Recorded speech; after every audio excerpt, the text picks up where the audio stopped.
السلام علیکم ورحمۃ اللہ وبرکاتہ.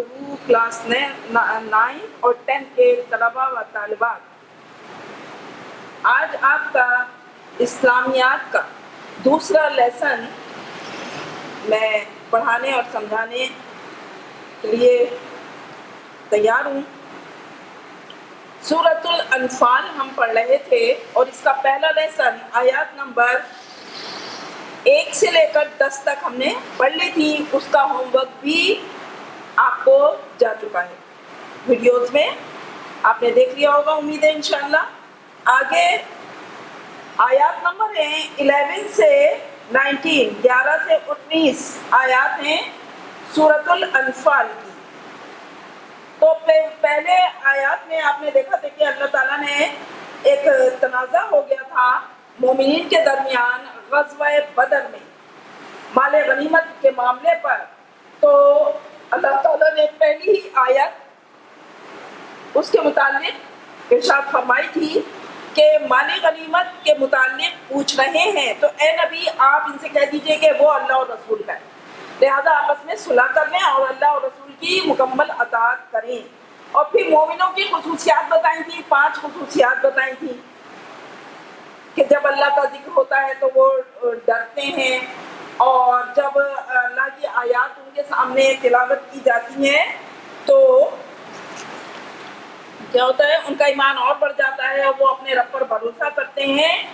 اور چوتھی ہے کہ وہ نماز پڑھتے ہیں، اور 5ویں یہ ہے کہ وہ اللہ کے دیے ہوئے رزق میں سے خرچ کرتے ہیں. پھر یہ بتایا کہ وہی سچے مومن ہیں جن میں یہ 5 خصوصیات ہیں، اور پھر یہ بتایا اس کا انعام کیا ہے جس میں یہ 5 خصوصیات ہیں کہ ان کے رب کے پاس ان کے لیے بخشش اور عزت کی روزی ہے، عزت والا رزق انہیں وہاں ملے گا.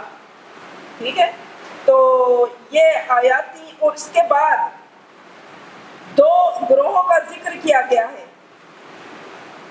2 گروہوں کا ذکر ہے جن میں ایک ابو سفیان کا گروہ تھا، دوسرا ابو جہل کا جنگی لشکر تھا جو جس کے ساتھ یہ غزوہ بدر کا معرکہ ہوا تھا. یہ آپ کو بتایا تھا میں نے. اب آج کے لیسن میں دیکھیے کیا ہے، پڑھتے ہیں. کتابیں کھول کے سامنے رکھیے، پیج نمبر 13 ہے، 13 ہے صفحہ نمبر. تو اعوذ باللہ من الشیطان الرجیم، بسم اللہ الرحمن الرحیم. اس جب تو لفظی مطلب ہے اس کا، لیکن یہاں مراد ہے یاد کرو جب.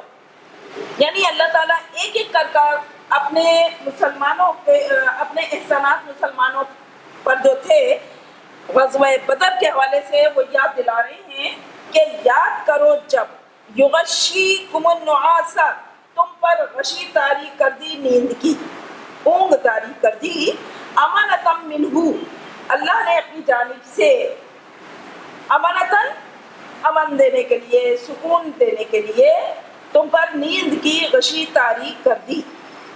وَيُنَزِّلُ عَلَيْكُمْ، اور نازل کیا تم پر، من السماء آسمان سے، ماءً پانی، لِيُطَہِّرَكُمْ تاکہ وہ تمہیں پاک کر دے، بہی اس سے، پانی کے ذریعے تم پاک صاف ہو جاؤ. وَيُذْهِبَ، اور وہ دور کر دے، عنکم تم سے، رجز الشیطانی، شیطانی نجاست، وَلِيَرْبِطَ، اور تاکہ وہ مضبوط کر دے عَلَىٰ قُلُوبِكُمْ، تمہارے دلوں کو، تمہارے دلوں پر تقویت کر دے اللہ تعالیٰ، یعنی مضبوطی کر دے تمہارے دلوں میں، کوئی کمزوری نہ رہے. وَيُثَبِّتَ بِهِ الْأَقْدَامَ، اور جم جائیں اس کے ذریعے قدم، یعنی وہاں کی جو زمین تھی میدان بدر کی تو وہ ریتیلی تھی، اس میں پاؤں دھنس رہے تھے مٹی میں. تو جب بارش ہو گئی، اللہ نے بارش برسا دی تو اس سے کئی فائدے ہوئے. ایک تو یہ کہ موسم گرمی بہت تھی، خوشگوار ہو گیا، پانی کی کمی سے وہ ایک ٹینشن میں تھے مسلمان، تو ان کو ایک سکون حاصل ہو گیا اور وہ رات کو سکون سے سوئے. پھر اس کے علاوہ وہ خوب پاک صاف ہو گئے، اپنی ضرورتیں پوری کر لیں اور ان یعنی کہ نہا دھو لیے. وَلِيَرْبِطَ، اور ان کے دلوں کو ایک یعنی تسکین اور سکون حاصل ہو گیا دل مضبوط ہو گئے یعنی، اور ان کے قدم زمین پر جم گئے، یعنی جو ریتیلی زمین میں دھنس رہے تھے نا مٹی میں پاؤں، اب وہ پانی پڑنے سے زمین پر قدم جمنے لگے۔ پھر ایک اور بات اللہ تعالیٰ یاد دلا رہے ہیں، اِذ یاد کرو جب وہی فرماتا تھا ربو کا تمہارا رب الی الملائکتی فرشتوں کی طرف، یعنی یہ بات اللہ تعالیٰ نے فرشتوں سے کہہ دی تھی انی معکم، بے شک میں تمہارے ساتھ ہوں۔ جو فرشتے اللہ نے مسلمانوں کی مدد کے لیے بھیجے تھے ان سے یہ فرما دیا، فَثَبِّتُ الَّذِينَ آمَنُوا، تو تم ایمان والوں کو تسلی دو کہ ثابت قدم رہیں، ان سے ثابت قدم رہنے کی ان کو تلقین کرو اور ان کو تسلی دو۔ سَأُلْقِي، جلدی، القی میں ڈال دوں گا، فی قلوب الذین کفروا، کافروں کے دلوں میں، رعبا، روب ڈال دوں گا، دبدبا ڈال دوں گا۔ اللہ تعالیٰ نے یہ بات فرشتوں کے ذریعے کہی۔ فَاضْرِبُوا، پس مارو، فوق الْأَعْنَاقِ، گردنوں کے اوپر، یعنی ان کافروں کو، مشرکوں کو، کفار مکہ کو گردنوں کے اوپر سے مارو، وَاضْرِبُوا، اور مارو، مِنْهُمْ، ان میں سے ہر ایک کو، ان کو، ان سب کو، کُلَّ بنان، ہر ایک کے، یعنی جوڑ جوڑ پر مارو، ان کا پور پور توڑ ڈالو، اتنا مارو۔ وَاضْرِبُوا مِنْهُمْ كُلَّ بنان، اور ان کا پور پور مار کر توڑ ڈالو، یعنی بہت بری مار انہیں مارو۔ ذَلِكَ بِأَنَّهُمْ، یہ سزا، ذَلِكَ یہ سزا، بِأَنَّهُمْ اس لیے کہ بے شک وہ لوگ، ان لوگوں نے شاق اللہ، مخالفت کی تھی اللہ کی، ان لوگوں نے اللہ کی مخالفت کی، وَرَسُولَهُ، اور اس کے رسول کی، اس لیے ان کو یہ سزا ہے۔ وَمَن يُشَاقِقِ اللَّهَ، اور جو کوئی مخالفت کرے گا اللہ کی، وَرَسُولَهُ، اور اس کے رسول کی، فَإِنَّ اللَّهَ، تو بے شک اللہ تعالیٰ، شدید العقاب، سخت سزا دینے والا ہے۔ ذَلِكُمْ، یہ تمہاری سزا ہے، فَذُوقُوهُ، بس اس کا مزہ چکھو، وَأَنَّ، اور بے شک، لِلْكَافِرِينَ، کافروں کے لیے، عذاب النار، آگ کا عذاب بھی ہے۔ یعنی یہ سزا تو دنیا میں ہے کہ اتنی ذلت اور رسوائی والی انہیں شکست ہوئی، اور ان کی موت اتنی بری طرح ہوئی کہ فرشتے انہیں مار مار کر بری طرح موت کے گھاٹ اتار رہے تھے۔ یہ تو دنیا میں ان کی سزا ہے جس کا مزہ انہیں چکھنا پڑا، اور آخرت میں ان کے لیے اللہ تعالیٰ نے کیا فرمایا؟ کافروں کے لیے عذاب النار، آگ کا عذاب ہے، جہنم کا عذاب۔ یا ایھا الذین آمنوا، اے لوگوں جو ایمان لائے ہو، اذا، جب، لقیتم، تم ملاقات کرو، ملو، یعنی آمنے سامنے ہو، الذین کفروا، کافروں کی، جب آمنا سامنا ہو یعنی میدان جنگ میں، زحفاً، جنگ میں، میدان جنگ میں، فلا تولوہم، تو مت تم پھیرو ان سے، الادبار، پیٹھیں، یعنی گھبرا کر، ان سے مرعوب ہو کر اپنی پیٹھ نہ پھیرو۔ اللہ تعالیٰ نے یہ سختی سے تاکید فرمائی ہے کہ خواہ تمہاری تعداد کتنی ہو، تم گھبراؤ نہیں، اور دشمنوں سے مقابلے کے دوران ان سے پیٹھ باہر کی نہ پھیرنا۔ وَمَن يُوَلِّهِمْ، اور جو کوئی ان سے پھیرے گا، یومئذ، اس دن، یعنی لڑائی والے دن، دُبُرَہُ، اپنی پیٹھ، إِلَّا مُتَحَرِّفًا لِقِتَالٍ، سوائے متحرفاً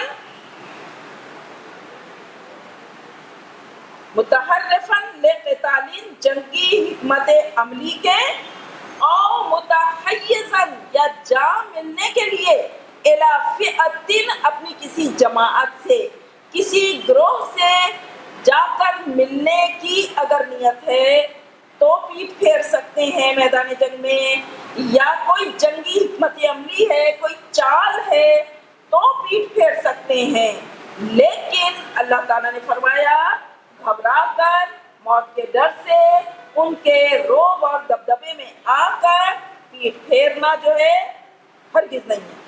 تو اس کی سزا بھی اللہ نے بتا دی، فقط باء، بس تحقیق، تو حقیقت میں باء وہ گرفتار ہوگا، بے غضب، غضب میں، غیظ و غضب میں وہ گرفتار ہوگا، من اللہ، اللہ کی جانب سے، یعنی اللہ تعالیٰ کا اس پر غیظ و غضب ہوگا اگر اس نے جنگ میں موت کے خوف سے، دشمنوں سے مرعوب ہو کر، مقابلے کے ڈر سے، ناکامی کے ڈر سے پیٹ پھیری، تو کیا ہوگا؟ فقط باء بغضب من اللہ، وہ اللہ کے غیظ و غضب میں گرفتار ہوگا، ومأواہ، اور ٹھکانہ اس کا جہنم، ٹھکانہ اس کا جہنم ہے۔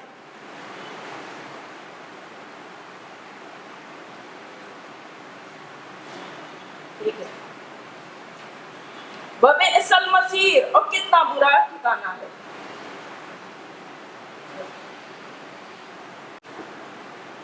اچھا بچوں، سورۃ الانفال کا یہ دوسرا لیسن ہم پڑھ رہے ہیں، پیج نمبر 13 پڑھ لیا تھا، اب ہم پیج نمبر 14 پہ ہیں۔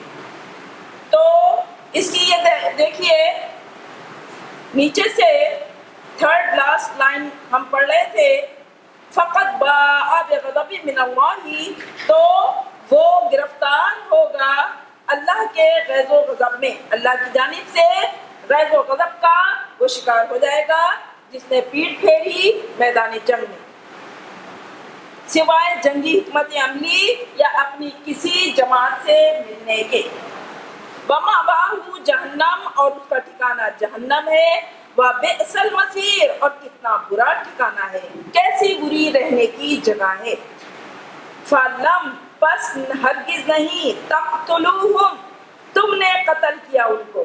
اب اللہ تعالیٰ نبی کریم صلی اللہ علیہ وسلم سے اور مسلمانوں سے مخاطب ہو کر یہ فرما رہے ہیں کہ تم نے ان کافروں کو اس میدان غزوہ بدر میں نہیں قتل کیا، ولیکن اللہ، اور لیکن اللہ تعالیٰ نے قتلہم، ان کو قتل کیا، یعنی بظاہر تو تم کر رہے تھے لیکن وہ اصل کام کیا کس نے؟ اللہ تعالیٰ کی کار فرمائی تھی وہ۔ وما رمیتا، اور نہیں رمیتا، تم نے کنکریاں پھینکی، تم نے وہ کنکریاں اور مٹی نہیں پھینکی، اس رمیتا، جب وہ تم پھینک رہے تھے، ولیکن اللہ رما، بلکہ وہ اللہ نے پھینکی۔ ٹھیک ہے، تو یہ رمی اور رما جو ہے لفظ، اس کا مطلب ہے کنکریاں مارنا یا پھینکنا۔ آپ نے سنا ہوگا کہ حج میں بھی ایک رکن ہوتا ہے رمی، جمار، یعنی شیاطین کو کنکریاں مارنا۔ حضور صلی اللہ علیہ وآلہ وسلم جب میدان بدر میں پہنچے اور لڑائی شروع ہوئی تو حضرت جبرائیل علیہ السلام نے آ کر فرمایا تھا کہ اللہ تعالیٰ کا فرمان ہے کہ آپ ایک مٹھی مٹی اٹھا کر ان کافروں کی طرف پھینک دیجئے۔ تو رسول اللہ صلی اللہ علیہ وسلم نے ایسا کیا تھا، جس سے کیا ہوا کہ ان کافروں کے آنکھوں میں وہ مٹی گئی اور ان کے جانوروں کی آنکھوں میں بھی گئی، اور وہ بدحواس ہو گئے، اس سے ایک بھگدڑ سی مچ گئی۔ تو اس بھگدڑ سے فائدہ اٹھاتے ہوئے مسلمانوں نے انہیں خوب اچھی طرح قتل کیا، اور فرشتوں نے بھی اس میں کام کیا، مسلمانوں کی مدد کی کہ کافروں کو مارا۔ تو یہی بات اللہ تعالیٰ فرما رہے ہیں کہ وہ جو تم کر رہے تھے ان کا قتل عام، وہ دراصل تم نہیں، اللہ تعالیٰ نے کیا، اور جو مٹی تم نے پھینکی تھی وہ بظاہر تمہارے ہاتھوں سے ہی پھینکی گئی، لیکن اللہ تعالیٰ نے وہ پھینکی تھی کہ وہ سب کی آنکھوں میں مٹی گئی، وہ دھول گئی اور اس سے وہ بدحواس ہو گئے۔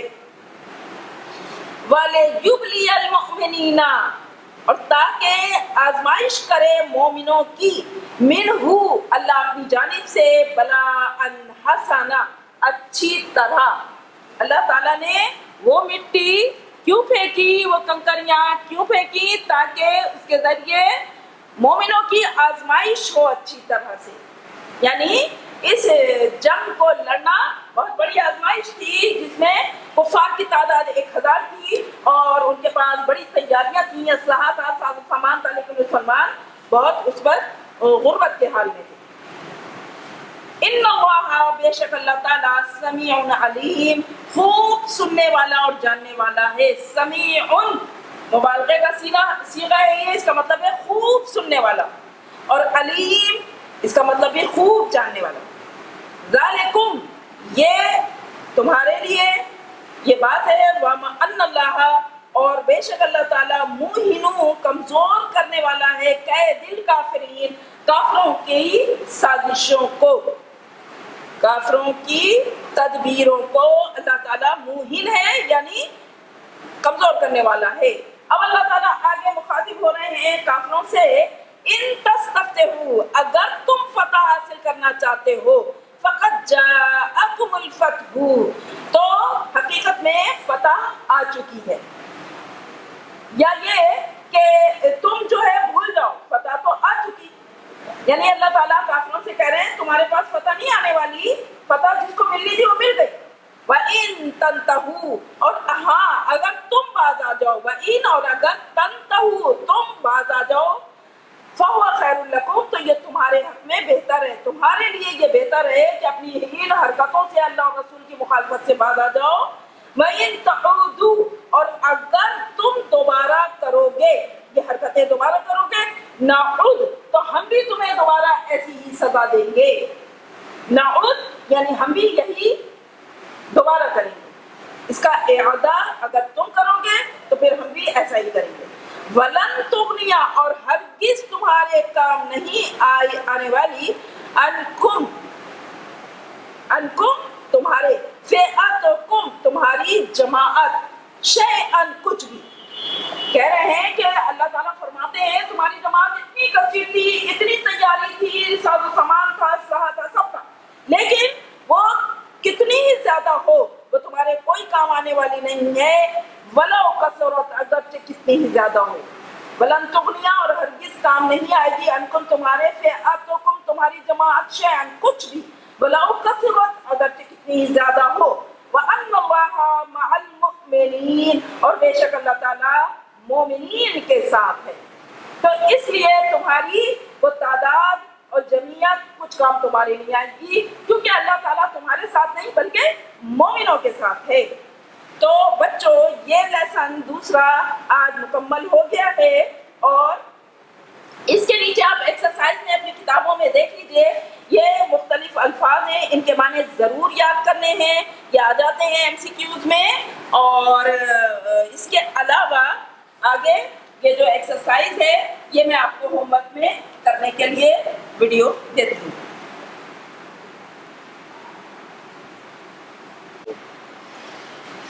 تو کلاس 9-10 کے بچوں آپ دیکھ لیجئے، یہ دوسرے سبق کا ہوم ورک میں آپ کو دے رہی ہوں۔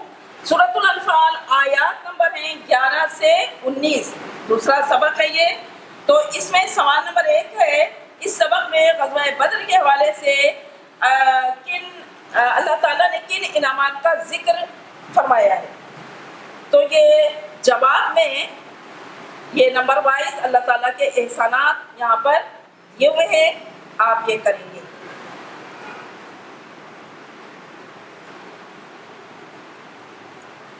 یہ تقریباً 8-9 اللہ تعالیٰ کے انعامات و احسانات ہیں، تو جواب میں آپ یہ لکھیں گے جو کہ آپ نے ابھی سبق میں پڑھے اور سنے ہیں۔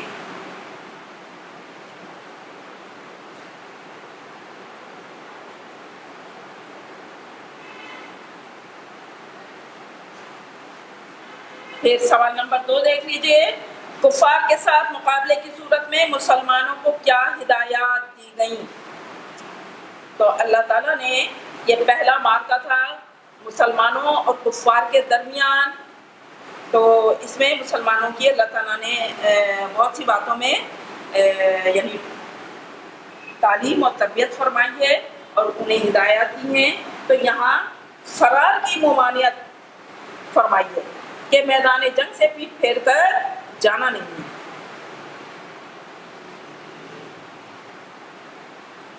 تو یہ اللہ تعالیٰ کا جو فرمان ہے وہ کوٹ کیا گیا ہے کو آپ اسی طرح انورٹڈ کاماز میں ہی لکھیں گے.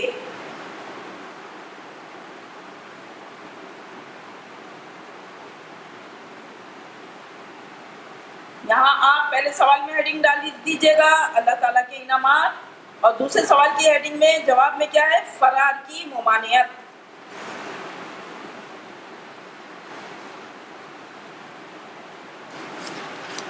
آگے دیکھ لیجئے سوال نمبر 3. کفار کو مخاطب کرتے ہوئے ان آیات میں کیا تنبیہ کی گئی ہے؟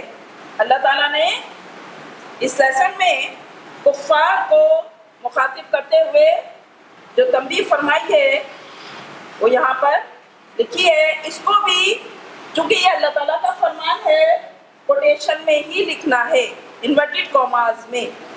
یہ تنبیہ کی ہیڈنگ ڈالیں گے, تنبیہ, تے نون بے یہ اور یہ ٹوٹی ہے, تنبیہ. ٹھیک ہے کہ اگر تم فتح حاصل کرنا چاہتے ہو تو بھول جاؤ, فتح تو آ چکی, جس کو ملنا تھی وہ مل گئی. اگر تم باز ہو جاؤ تو یہ تمہارے حق میں اچھا ہے, اگر تم دوبارہ یہی حرکتیں کرو گے تو تمہیں ہم دوبارہ ایسی ہی سزا دیں گے, اور تمہاری جماعت خواہ کتنی کثیر ہو تمہارے کوئی کام نہیں آئے گی, کیونکہ اللہ تعالیٰ مومنین کے ساتھ ہے. ٹھیک ہے, اب یہ 3 آیات ہیں, دیکھ لیجئے. ان آیات کو آپ اپنی کاپی میں لکھیں گے خوش خط, اور پھر اس کا ترجمہ لکھیں گے.